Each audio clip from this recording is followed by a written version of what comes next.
Yes, Marjorie. I can't wait to have this cataract removed. Hello, Bernice. Father? I came to see if you'd like to receive anointing of the sick. Last rites. Am I dying? No. Not yet.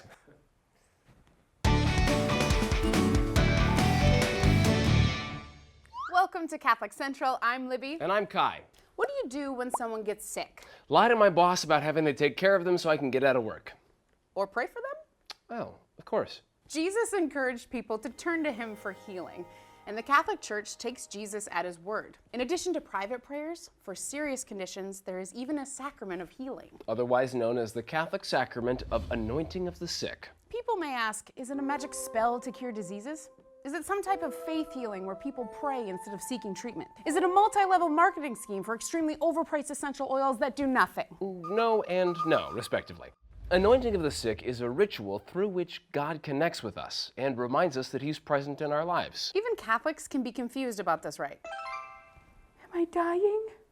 Which comes from the fact that most Catholics have never seen it in person. It is most often celebrated in private settings with small groups of people. It's the quieter, more introverted sacrament.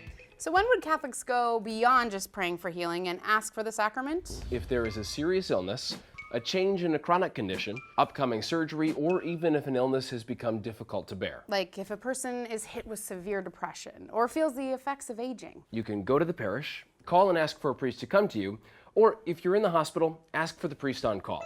You should tell people when it's happening so then maybe they'd actually show up to visit their old sick relative.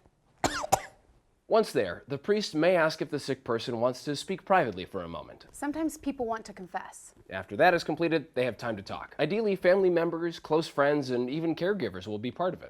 Ideally. The priest will often ask about the illness and comfort the people gathered. Then the really sacramenty part. The priest puts on a stole and prays from the ritual book. There are several versions of the rite, longer and shorter, to accommodate the needs of the patient. You don't want to have an hour-long rite for someone who is in great pain or discomfort. In the basic rite, there is an opening prayer and then often a little penitential rite asking forgiveness. You know, Lord have mercy, Christ have mercy, like at the beginning of Mass. Then the priest lays hands on the person's head and they pray silently. This follows Jesus' practice of laying hands on the sick. The priest then takes a vial of oil, special olive oil that's been blessed, usually by a bishop, called obviously enough, oil of the sick. He says a prayer and rubs a cross of oil on the person's forehead and then on each palm. In Jesus' time, it was common to anoint sick people and their wounds. But the practice was not just physical medicine. Olive oil was a symbol of the blessing of God. Then the priest leads whoever is gathered in praying the Our Father, followed by a closing prayer. The family members and priests themselves have often talked about how the rite brings peace and sometimes even physical relief from suffering. So you might be asking, what about last rites? Am I dying? No, you're fine. Last rites is one of the forms of the sacrament for people who are possibly near death. The rite is a little more involved and also includes confession, readings from the Bible, renewal of baptismal promises, and the Eucharist. Which in this case has a neat Latin name, viaticum, meaning provision for the journey into the next life.